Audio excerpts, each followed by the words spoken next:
Næst á dagskrá hátíðaræðan og hún flutt af Thelmu Gísladóttur. Gjörðu svo vel, Thelma.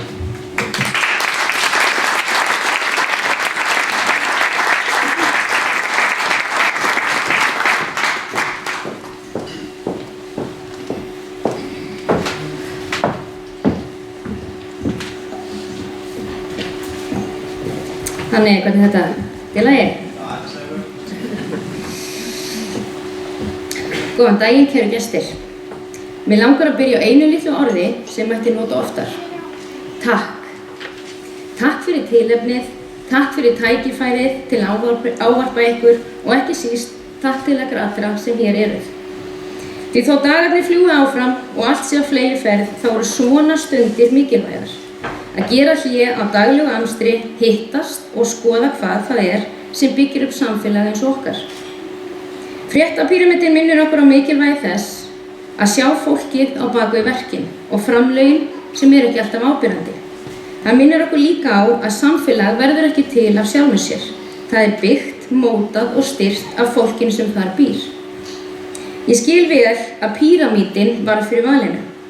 Hann svo táknrænn, stendur á traustum grunni og minnir okkur á seiglu, úthald og árangur sem verður til með stöðugri vinnu. Já, og hann á vel við okkar samfélag. Hér kunnum við að meta þegar fólk mætir og gerir það sem þarf. Við kunnum að meta samstöðu og kjark. Hér lærum að snemma að við erum sterkust þegar við tökum höndum saman og látum málin okkur varða. Og einmitt út af nálæðinni skiptir viðurkenningu svo þessi máli.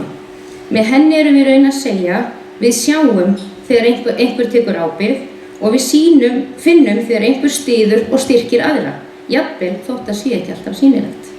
Þess vegna mikilvægt að segja, þetta skipti máli, þetta hafði áhrif, þetta var gert vel. Og þó að viðurkenningin þessu sinni sé tengd við árin 2025, þá vitum við öll að þetta snýst sjaldnast bara eitt ár. Hún snýst heildarmyndina, það sem verður til í stöðugleika, í því að mæta aftur og aftur, halda utan verkefnin, hugsa aðra, vera skapandi, vera úrræðagóður og gefast ekki upp þegar hlutirnir verða erfiðir. Ég vinn með ungu fólki alla daga sem eru forréttindi og ég sé hvað það skiptir þau máli að eiga fyrirmyndir sem þau geta speglað sig í. Fyrirmyndir sem sýna að árangur ekki bara eitthvað sem gerist á einni nóttu, heldur eitthvað sem byggt upp með vinnu, seiglu og að láta verkin tala.